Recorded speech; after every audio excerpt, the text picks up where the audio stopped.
Del 27 de junio al 7 de agosto, año 27. La noche, menos mal, fue tórrida. Y, al poco, nos detuvimos en una aldea llamada Gabe. Allí aguardamos la llegada de Felipe, los gemelos y el Reda. Sal estaba feliz.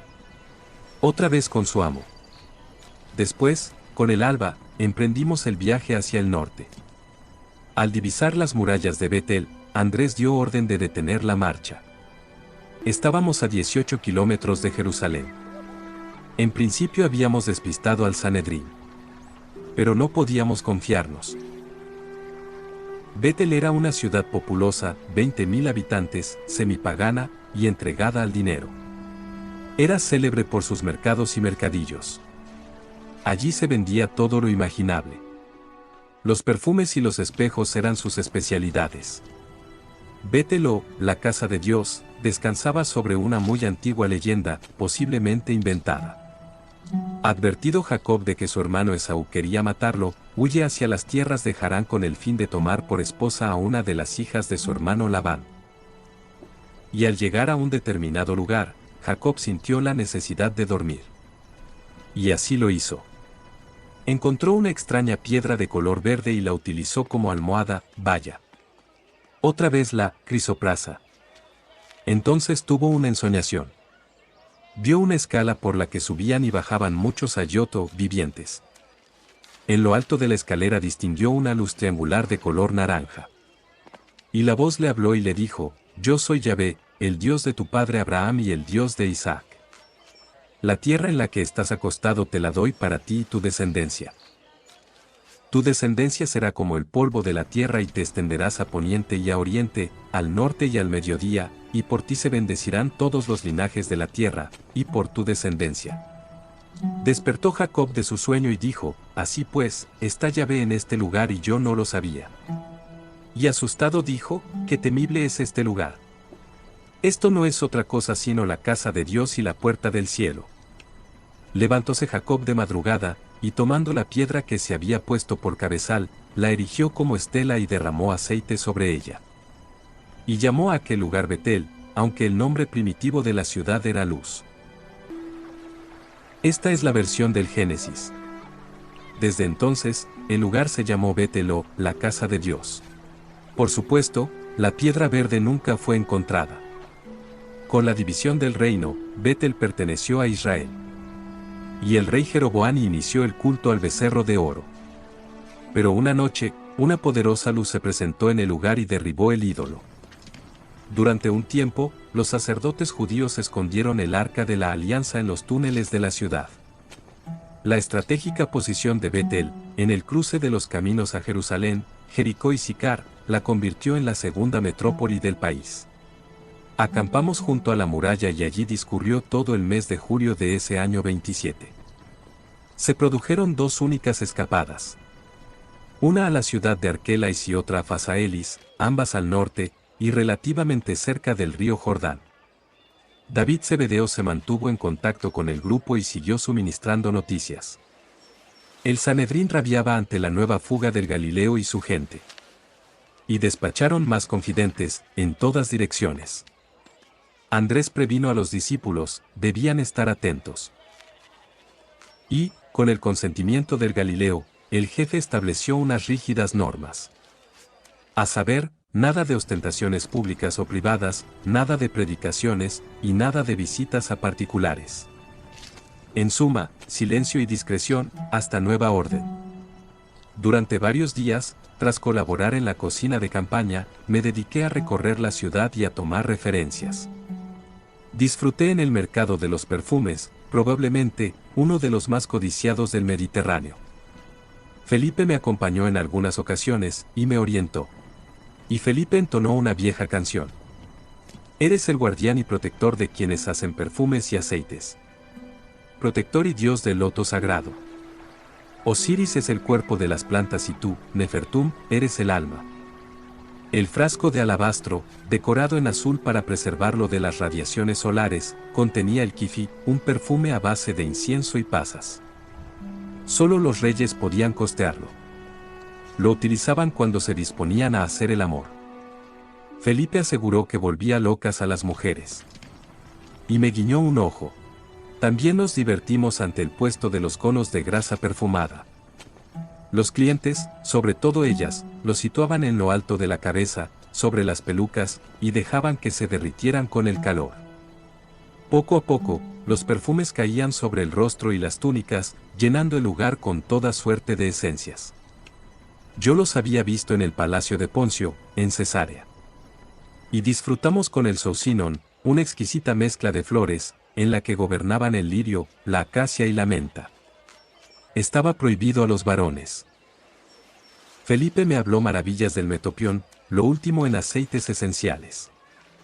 Había llegado de Roma. Contenía almendras amargas, resinas de gálbano, juncos olorosos, miel, mirra y vino en abundancia. Se utilizaba después del baño. Allí encontramos réplicas de la caja de perfumes de Merit, esposa del arquitecto egipcio Ka, de la 18ª dinastía. Los frascos de vidrio y fayenza eran finísimos. Uno de los mercaderes nos mostró algo desconcertante, una planta de 1 metro de altura, de color púrpura, con un enorme pistilo amarillo. Y nos invitó a olerla.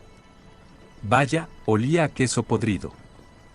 Felipe había oído hablar de aquel extraño ejemplar. Lo llamaban el culo del diablo. Tenía la capacidad de perfumar, con los olores más insólitos y desagradables, olor a orina, a excrementos. Santa Claus, cuando consulté el asunto, aseguró que podía tratarse de un Amorpopayus, una flor que crece al norte de Madagascar. Pensé que el ordenador central deliraba. Felipe dedicó un tiempo a la esencia de jazmín. Acarició los frascos y explicó que, para obtener el contenido de uno de aquellos frasquitos, unos 100 mililitros, habían sido necesarios del orden de 800 kilos de flores frescas y 7.000 horas de trabajo. El precio era prohibitivo, 100 denarios por frasco. Curioso mundo el de los perfumes. El olfato, justamente, es el sentido más desarrollado en el ser humano. Podemos distinguir 7 millones de colores, casi 500.000 tonos musicales y 1 billón de olores. Por último, fuimos a parar a los puestos en los que vendían ungüentos. Conté 30 tipos, a cuál más caro y estrambótico. Todos se utilizaban para ungir la piel y el cabello. Los fabricaban con toda suerte de aceites vegetales y con grasa de origen animal, los más cotizados eran los de ganso, cabra, toro y oveja. Otros contenían leche, miel y sales del mar muerto. La mirra servía para eliminar el olor de los pies. Felipe terminó comprando varias piezas de borit, un jabón rancio y agresivo, cantado por el profeta Jeremías 2:22. El borit, básicamente, contenía cenizas de plantas y potasio. Los había también de cenizas de arce, sabiamente mezcladas con aceite de oliva, grasa animal y sosa. El jueves, 10 de julio, año 27, fue otro día interesante. El maestro se paseó por la ciudad en la compañía de la Tabá, Judas Iscariote, Felipe y este explorador. Y, al principio, fuimos a parar al mercadillo de los dulces. ¡Qué delicia! El Galileo, goloso, no sabía dónde mirar. Delicias de Betel con queratia.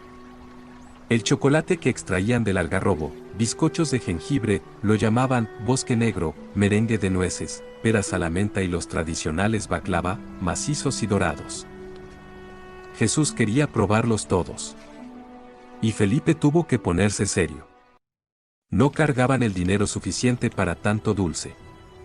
Pero el Galileo, deslumbrado, no hizo caso. Y continuó a lo suyo, metiendo el dedo índice izquierdo en los pasteles y degustándolos.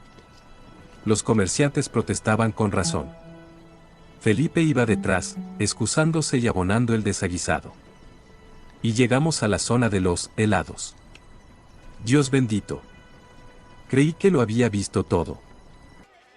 Al maestro se le fueron los ojos detrás de los poros de leche y miel, invento de los chinos hacía 3000 años. Felipe tuvo que comprarle uno. El Iscariote miró al Galileo con desprecio y murmuró algo por lo bajo. No llegué a entender, pero no creo que fuera nada bueno. Y allí nos fuimos, detrás de un hijo del hombre feliz, con su polo en la mano. Después, el intendente, misericordioso ante el sofocante calor que soportábamos, se detuvo en uno de los puestos y nos convidó a una especie de granizado a base de zumo de frutas. Era nieve, procedente del Hermón, edulcorada con almíbar. La encontré deliciosa y refrescante. Jesús terminó su polo y miró mi jarra. Le brillaban los ojos. Comprendí. Y terminé ofreciéndole la nieve picada. La tomó, sonriente, y la masticó con felicidad. Yo me sentí más feliz aún. Y la singular jornada finalizó en el gran mercado de los espejos de Betel, el más popular de Israel y, quizá, del Mediterráneo. Ese día se hallaba muy concurrido. Vi espejos de todos los tamaños y fabricados en los materiales más diversos: oro, plata, bronce, hierro e, incluso, obsidiana. Los de mano hacían furor entre las mujeres. Y observé un detalle extraño. Los judíos más ortodoxos, especialmente los fariseos, al pasar frente a un espejo, corrían como liebres. Felipe me explicó: dicen que el espejo roba el alma de los seres humanos. Y, de pronto, el grupo se detuvo frente a un puesto. Era un chamizo de mala muerte, formado por 4 cortinas rojas y negras y una techumbre de palos y ramas. En la entrada, un etrusco calvo y afeminado anunciaba otra moda del momento: el espejo mágico. Y escuchamos, perplejos. Por unas monedas, el cliente entraba en el local, se situaba frente a una lámina de bronce que hacía de espejo, y preguntaba sobre su futuro o sobre lo que estimase oportuno. El personal hacía cola. 10 haces la consulta. Pedro y Juan Zebedeo suplicaron a Felipe que les permitiera entrar. El Galileo, divertido, animó al intendente para que fuera generoso. Aquel día, desconozco por qué, el maestro aparecía desatado. Felipe aceptó y el Iscariote abonó los 20 haces. Judas estaba furioso. Y nos llamó frívolos. Y el etrusco permitió la entrada del grupo, siempre y cuando guardáramos silencio. Santiago Zebedeo y el Iscariote permanecieron fuera. El lugar, como digo, era un cuartucho. En una de las paredes de tela, por llamarlas de alguna manera, colgaba una lámina de bronce, ovalada, de 1 metro de altura. La techumbre era un amasijo de ramas. Y, por indicación del etrusco, Pedro fue el primero en situarse frente al espejo. El resto permanecimos detrás, expectante. ¿Qué deseas preguntar? Sonó una voz masculina que procedía de algún lugar, por detrás de la cortina que sostenía la lámina de bronce. El maestro y yo nos miramos y tuvimos que hacer esfuerzos para contener la risa. Juan Zebedeo estaba pálido. Felipe lo miraba todo, asombrado. ¿Qué deseas preguntar?, insistió la voz. Y Pedro balbuceó: ¿volveré a casarme? Quedamos perplejos. Se registró una breve pausa y la voz aclaró: sí, con una negra. Siguiente. Juan Zebedeo empujó a Pedro y fue a situarse frente al espejo. Y se repitió la escena. ¿Qué deseas preguntar? El Zebedeo no supo qué decir. Silencio. Y la voz insistió: ¿qué deseas preguntar? Juan, aturdido, no pudo articular palabra. Y el vidente, supongo que, acostumbrado a estas situaciones, improvisó: tú te casarás con la viuda de tu hermano. Vaya. Esta vez fui yo el que quedó desconcertado. La voz había acertado. Ese sería el destino de Juan Zebedeo. Pero, de pronto, añadió: no. Veo a otro hombre. Estás enamorado de un Galileo alto y guapo. Todos palidecimos. El maestro el primero. Y la voz prosiguió: pero no te casarás con él. Lo harás con la viuda de tu hermano. Siguiente. El silencio era plomo. El Galileo salió del cuartucho, seguido por Felipe. Pero la aventura con el espejo mágico no había terminado. Juan, indignado, reaccionó con violencia, y empezó a patear la lámina de bronce. Esta se tambaleó y, a pesar de los esfuerzos del etrusco, espejo y cortina se vinieron abajo. Fue el caos. La techumbre osciló y terminó derrumbándose. Y allí quedamos, entre ramas, cortinas de colores, y maldiciones de unos y otros. Escapamos del atolladero como pudimos. El etrusco quería degollarnos, y solicitaba una indemnización. Lo confieso. Huimos como conejos. Esa noche, en el campamento, los comentarios irónicos no tuvieron fin. Nueva huida, hacia la ciudad de Betel. El sábado, 12 de julio, año 27, la historia volvió a repetirse.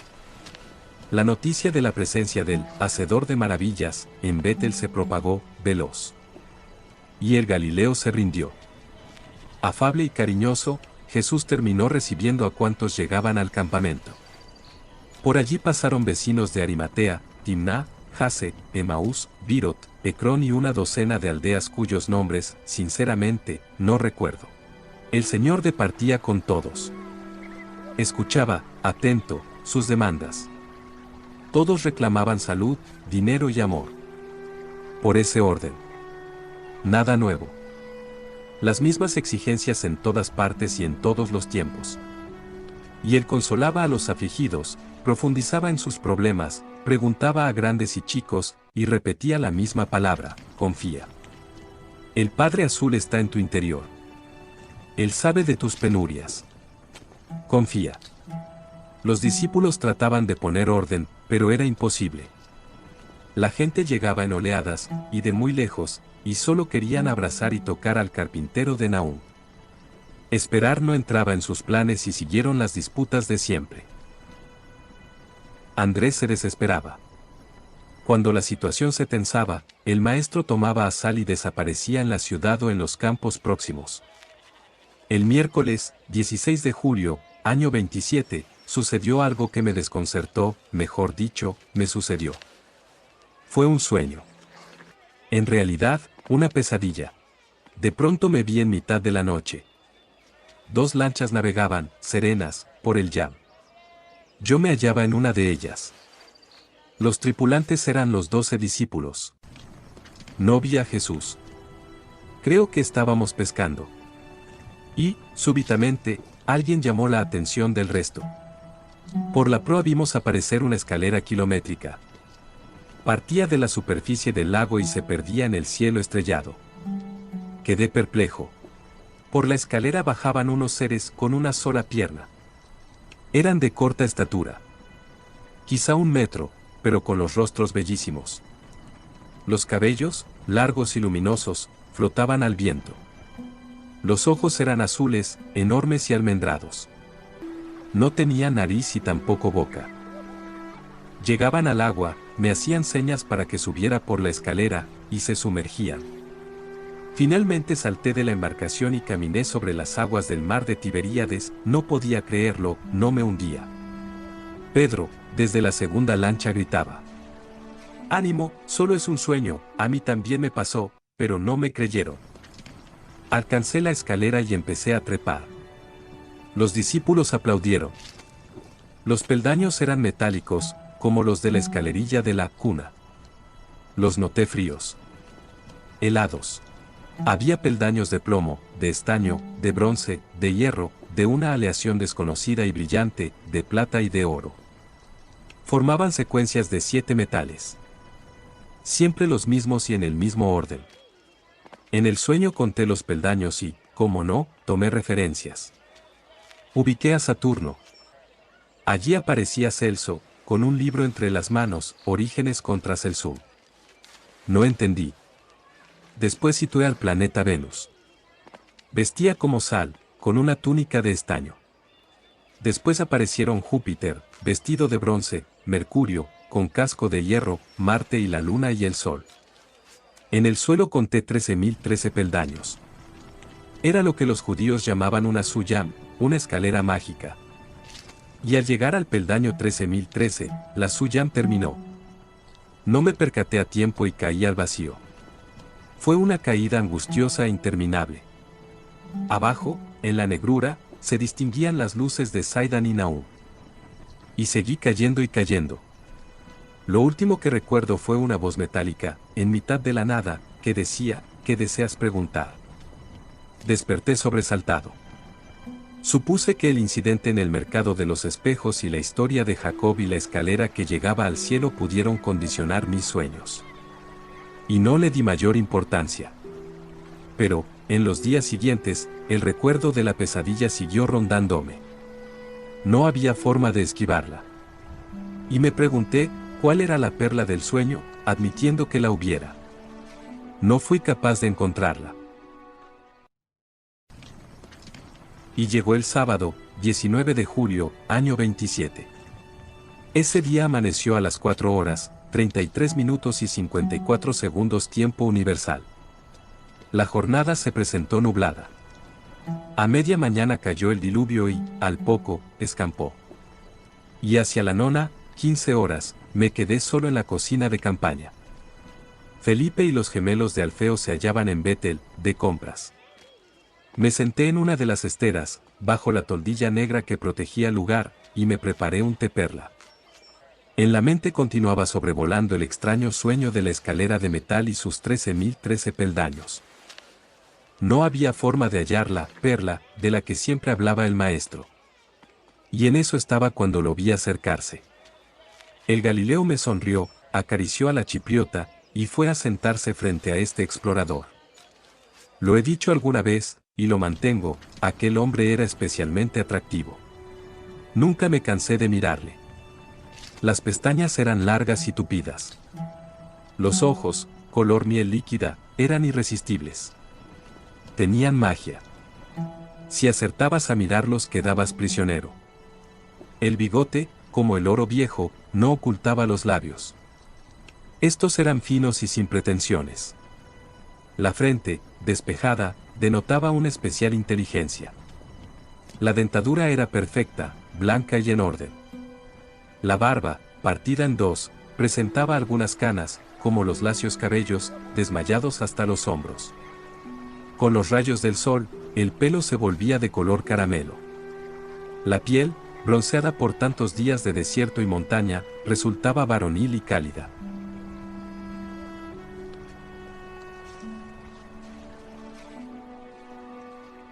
¿Deseas un té? Pregunté, al tiempo que le mostraba la ahumada y castigada tetera. El Galileo acentuó la sonrisa y preguntó. ¿Es verde? Perla, repliqué. Felipe le añade canela, pimienta negra y jengibre, creo. Asintió en silencio y procedí a llenar las 2 tazas. El maestro abrazó el pequeño cuenco con ambas manos y se lo llevó a los labios. Y siguió mirándome, sin pestañear. Imaginé que estaba visitando mi mente. No me equivoqué. Al poco, entre sorbo y sorbo, se interesó. ¿Qué deseas preguntar? Vaya. Esa fue la cuestión planteada por la voz que se escondía tras el espejo mágico y por la voz metálica del sueño. Nos miramos y, naturalmente, terminamos riendo. Yo sabía que él sabía. Y fui sincero. Maestro, ¿qué son los sueños? Bebió otro poco y me abrazó con la mirada. Qué fácil era quererlo. Las manos, largas y estilizadas, se mantuvieron serenas. Entonces alzó la vista hacia el cielo y proclamó. Los sueños, querido Malak, son una puerta que el Padre Azul deja abierta, intencionadamente. ¿Una puerta abierta? ¿Y a dónde lleva esa puerta? A otras realidades. Y matizó. Realidades que no conocéis, todavía. Me pareció oportuno y me animé a relatarle el singular sueño de la escalera en el llamo mar de Tiberíades. ¿13.013 peldaños? Preguntó, aparentemente sorprendido. Y añadió, sonriente. Veo que el Padre te mima. E intentó explicarse. Ese doble, 13, simboliza mucho. En realidad, todo. El 13 es la representación del amor eterno, con mayúsculas. 13.013 es el amor que envuelve lo creado y lo no creado. Y matizó. 13 antes de la eternidad y 13 después. Lo había olvidado. Jesús, además, era un consumado cabalista. 13.013, prosiguió, arroja un 8. Deduje que hablaba de la adición teosófica, 1 más 3 más 1 más 1 y más 3. Pues bien, añadió, el 8 simboliza la muerte y el infinito. Has subido muy alto en el único camino que merece la pena, en el amor. Te queda poco para regresar a casa. Fui torpe, una vez más. En lugar de interesarme por la última afirmación, te queda poco para regresar a casa, me desvié hacia el asunto del amor. Permanecí pensativo unos segundos. Yo era un perfecto fracasado en el amor. Él lo sabía. Ruth, su hermana, no me amaba. ¿O sí? Y lo hizo de nuevo, entró en mis pensamientos. Si amas, proclamó, nunca serás un fracasado. Y no me refería a esa clase de amor. Te hablaba de amor, con mayúsculas. Amor eterno, lo que estás a punto de experimentar. Creo que me ruboricé. Él se percató de mi timidez y me abrazó de nuevo con la mirada. Él se percató de mi timidez y me abrazó de nuevo con la mirada. Y la tensión desapareció. Apuró el té y depositó la taza sobre la bandeja. ¿Quieres más?, pregunté. Prefiero el té chino. Blanco, verde, negro o rojo. Amarillo. Claro. Jesús no entendió y replicó. No, claro no. Amarillo, amarillo. Y terminamos muertos de la risa. Después prosiguió con la lección de Cábala. Y me hizo ver que 13.003 es mucho más de lo que suponía. 1 más 3, explicó, arroja 4. ¿Y qué simboliza el 4? Me encogí de hombros. No tenía ni idea. Abba. El 4 simboliza al Padre Azul. En tu sueño aparecen 2 perlas. La primera, y más importante, es la representación de Abba. Y por 2 veces, al principio de la eternidad y cerrando esa eternidad. Te lo dije, el amor eterno envolviéndolo todo. Y tú subes por él. ¿Y la segunda perla? En esos instantes se presentó Sal. Me regaló un par de lengüetazos y fue a tumbarse junto a su amo. Jesús no quiso responder a mi última pregunta, pero matizó. Estás en el camino. Eso es lo único que debe importarte. A mi regreso a nuestro mundo, en una de mis conversaciones con Eliseo en la leprosería de Madagascar en la que me refugié durante un tiempo, surgió el sueño de los 13.003 escalones. Mi hermano escuchó con atención y, al día siguiente, me mostró algo. 13.013 fueron los días vividos por Jesús de Nazaret durante su encarnación en la tierra. Quedé asombrado. El cómputo abarcaba desde el 21 de agosto del año -7, fecha del nacimiento, hasta el 7 de abril del año 30 de nuestra era, fecha de la muerte.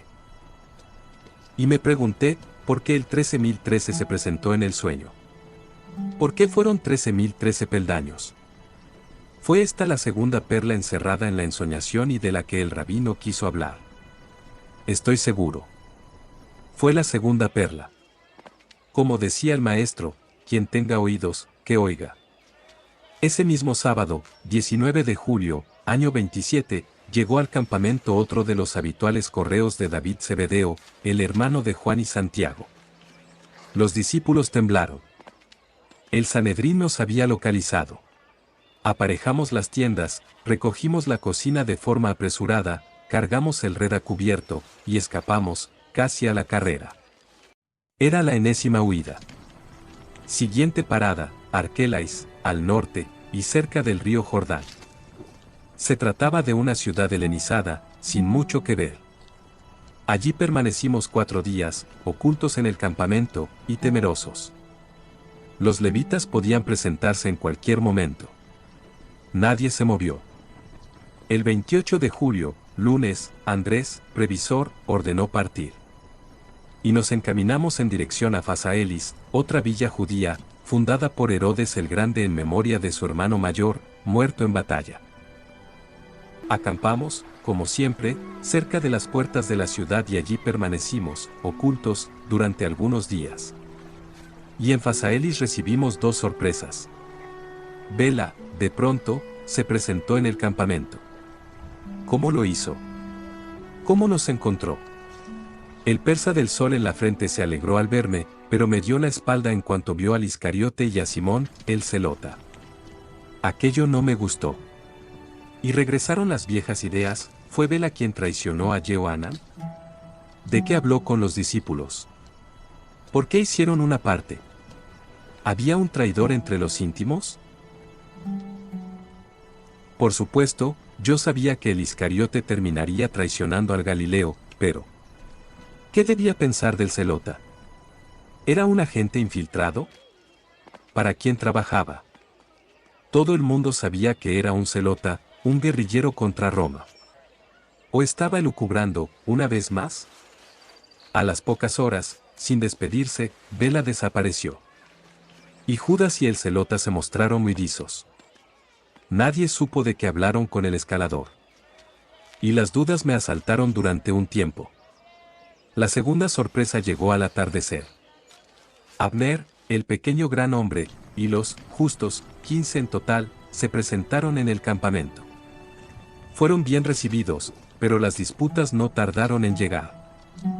Los justos, todos ellos discípulos del Bautista, no admitían la permanente huida de Jesús y los suyos. Hay que dar la cara, clamaban. No somos unos cobardes.